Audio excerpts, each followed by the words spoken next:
हृदय से, कंठ से, माथा से महंत बोलते हैं, हृदय से संत बोलते हैं, और कंठ से एक ऐसा लंठ बोलते हैं।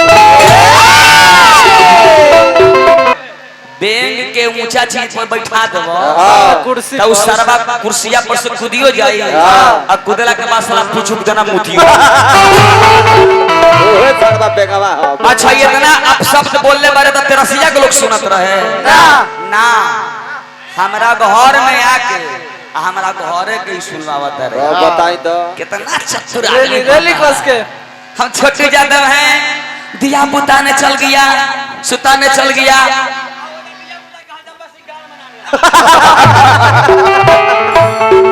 बाप दादा न खैलक बा,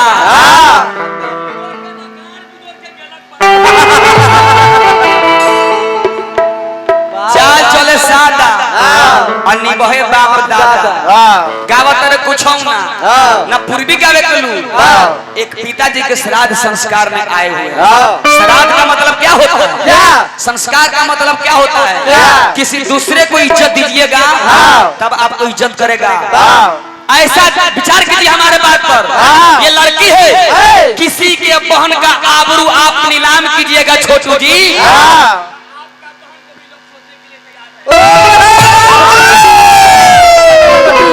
गलत की सही? एकदम सही बात होगी। तो हम बोलत बानी तो सही में बोलत बानी।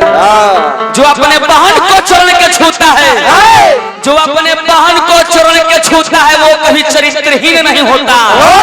जो अपने माता को चरण के छूता है वो कभी ममताहीन नहीं होता। जो अपने बड़े भैया को चरण के छूता है वो कभी शक्तिहीन नहीं होता। जो अपने गुरुदेव को चरण के छूता है वो कभी बुद्धि, विद्या, विवेकहीन नहीं होता। ये पतल चाचा के केगो नीमन बात है?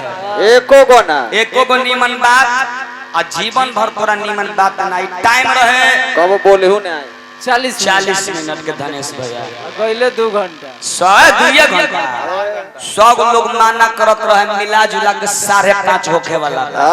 हेने म्यूजिक बजी का कहला कि 7 बजे तक गावो। अरे हम ठेकेदारी ले ले बानी 7 बजे तक न गाबू, हम अगला शाम तक गाबो। तोरो गावे पड़तो, तोरा गावे पड़तो। गलती ना सही बात है। गाओ गाओ रे गाओ। अरे साथ खोल सरवा गाओ। ई भइल नीमन बा। अच्छा एकरा काहे दुसलह माने कहला कि हई बात तो हौ बा ज्यादा एकरा रिलेशन में लगता भाई। अच्छा ये लोग डाउनलोड हो गया है।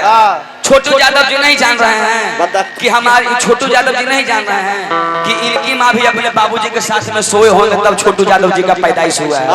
नहीं जान रहा है लोग। हमारे बाबूजी हमारे माँ के साथ सोए होंगे तब हम इस धरती पर आए हैं। कौन दिक्कत के बात? कौन दिक्कत है? गलती एकदम सही बात। अरे पागल पागला है। अरे भाई है भाई, तोरा कितना समझाइयो समझावत तू